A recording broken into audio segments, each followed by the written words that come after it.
Hii ni Mkupa TV. Hakikisha unakuwa mtu wa kwanza kabisa kupata taarifa mbalimbali za kitaifa, kimataifa, burudani na michezo kwa kuwa mtu wa kwanza kusubscribe, kucomment, kushare pamoja na kulike Mkupa TV kwenye ukurasa wa YouTube.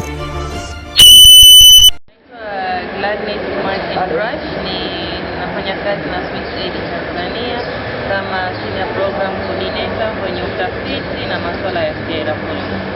Swissed tumeshiriki kwenye hii Pride event ambayo imekuwa organized na SADO na wadau wengine wa masuala ya mbegu na kilimo ekolojia nchini, kuja kushare uzoefu wetu wa namna ambavyo tafiti shirikishi zinaweza zikasaidia katika kusaidia mkulima, lakini pia kumwezesha mkulima kuweza kuzita kupitia tafiti shirikishi ambazo sisi tunazifanya kwa kushirikiana na SADO na wadau wengine ambao tunafanya kupitia mradi wa PROFO-HD.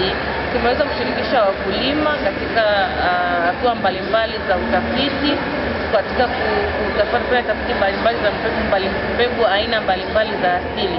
Kwa hiyo kupitia hizi tafiti wakulima wameweza kujengewa uwezo, kujua namna gani wao kushiriki katika hizi tafiti, lakini kujua nafasi yao kama wakulima ili kwamba wajue namna ya kunufaika hizi tafiti ziweze kuwanufaisha, na sio tu kuwanufaisha lakini pia kuwasaidia wao kuongeza uelewa wao mpana, lakini pia kuongeza namna bora ya kuweza kuzizalisha, kuzitunza na kuzilinda mbegu zao za asili.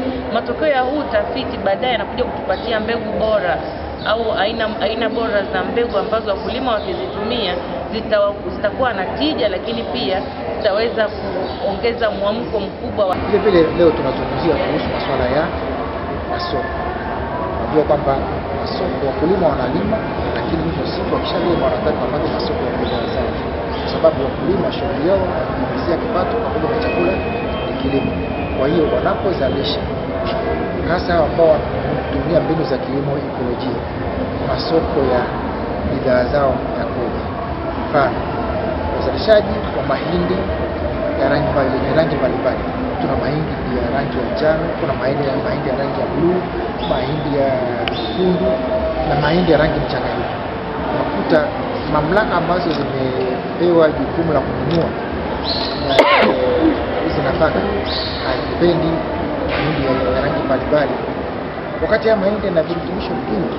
Sasa tuna mjadala ambao tunazungumzia namna gani hizi mamlaka ambazo zimepewa jukumu la kununua hayo mazao waingize mazao yenye rangi mbalimbali katika taratibu zao za ununuzi. Tunapozungumza mazao yenye rangi mbalimbali hatumaanishi maharage, tunamaanisha mahindi, kwa sababu maharage utasema mbona wanauza, mbona wananunua maharage? Sawa, maharage yapo, lakini mara nyingi mamlaka inapokuja kwenye zao la mahindi wanataka mahindi meupe na sio mahindi yenye rangi mbalimbali. Wakati tafiti ambazo zishafanyika zinaonyesha kwamba haya mahindi yenye rangi mbalimbali yana virutubisho vingi, ikiwemo madini ya chuma, madini ya zinc na pia na virutubisho ambavyo vinahitajika kwa ajili ya kupata vitamini.